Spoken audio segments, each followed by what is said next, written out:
Prime Minister. Thank you, Mr. Speaker. With permission, I'll update the House on my visit last week to China and Japan, where we delivered for the British people.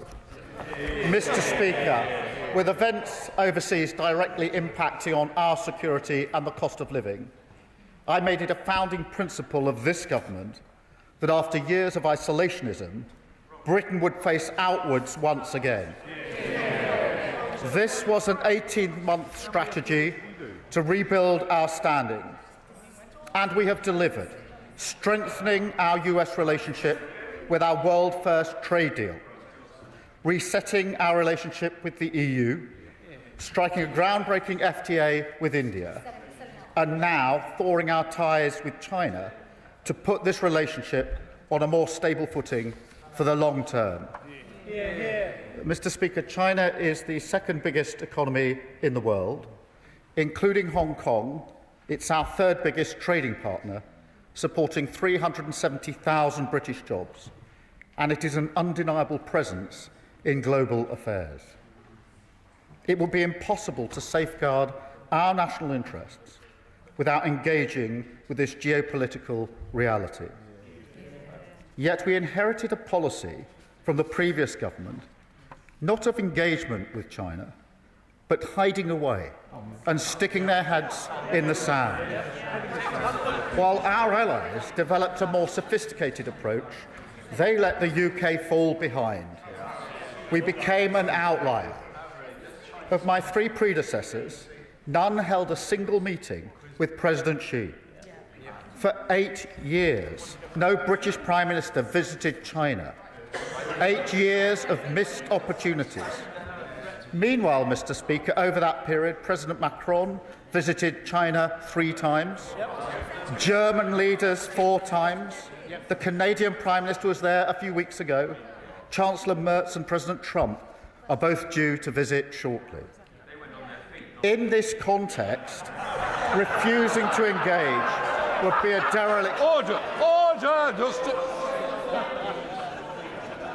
Mr. Klugendart, you will be withdrawing that remark. You will withdraw it. Thank you. Can we calm it down, because I'm sure you'll be wanting to catch my eye. And I would like to hear what you're going to say, so let's not ruin the opportunity. Prime Minister. Mr. Speaker, in this context, refusing to engage would be a dereliction of duty, leaving British interests on the sideline. And incredibly, some in this House still advocate that approach. But, Mr. Speaker, leaders do not hide. Instead, we engage. And we do so on our own terms, because, like our allies, we understand that engagement makes us stronger. Mr. Speaker, protecting our national security is non-negotiable. We're clear-eyed about the threats coming from China in that regard, and we will never waver in our efforts to keep the British people safe. That is why we've given our security services the updated powers and tools that they need to tackle foreign espionage activity wherever they find it, and tackle malicious cyber activity as well. But the fact is, Mr. Speaker, we can do 2 things at once. We can protect ourselves whilst also finding ways to cooperate. And it was in that spirit that we made this visit. I had extensive discussions over many hours with President Xi, Premier Li and other senior leaders.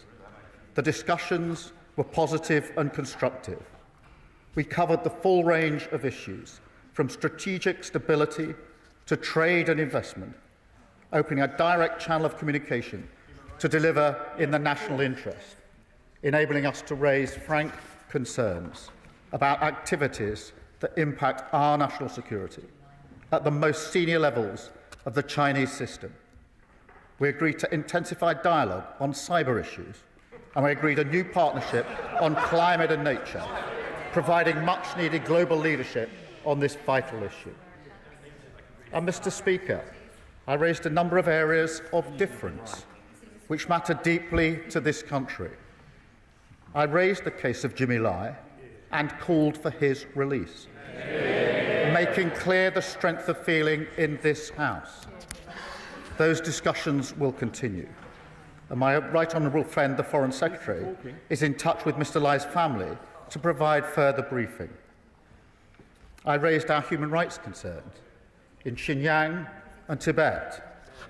We discussed Taiwan, wider regional stability, Iran and the Middle East. I called on China to end economic support for Russia's war effort, including companies providing dual-use technologies.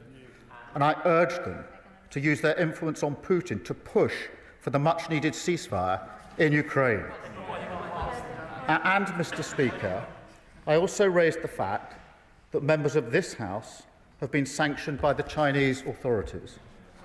In response, the Chinese have now made it clear that all such restrictions on parliamentarians no longer apply.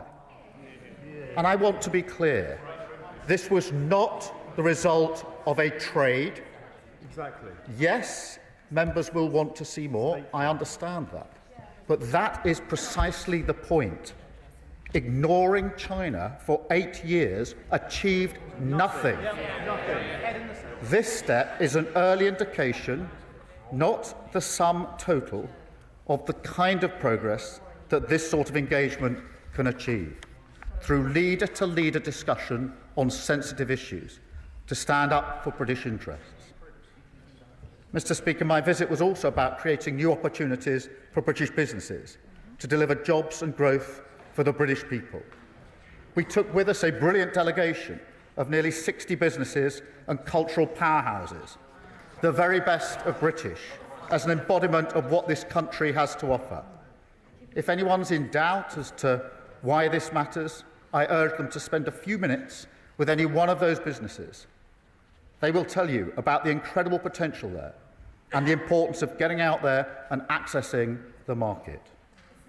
And we made significant progress, paving the way to open the Chinese market for British exports, including our world-leading services sector. We secured a 30-day visa-free travel for all Brits, including business travellers. We secured China's agreement to halve whisky tariffs from 10% to 5%. This is worth £250 million to the UK over the next 5 years. A significant win for our iconic whisky industry, particularly in Scotland.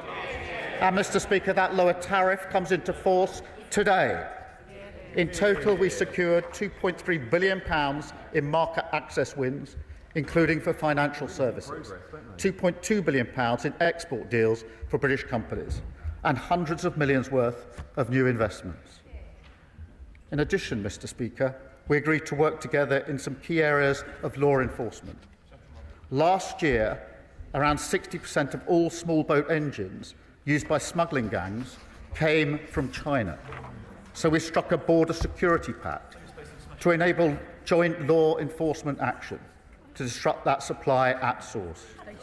We also agreed to scale up removals of those with no right to be in the United Kingdom and to work together to crack down on the supply of synthetic opioids.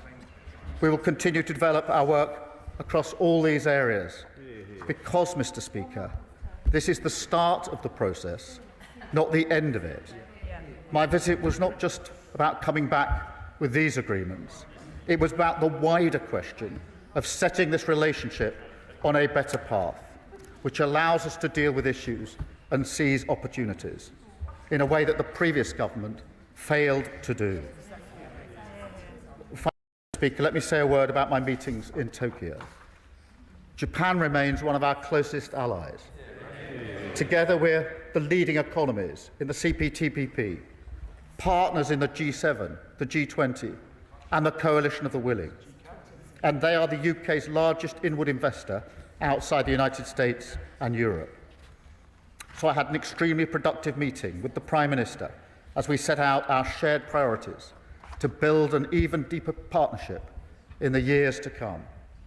That includes working together for peace and security, supporting Ukraine as we work for a just and lasting peace, and deepening our cooperation in cutting-edge defence production, including through GCAP.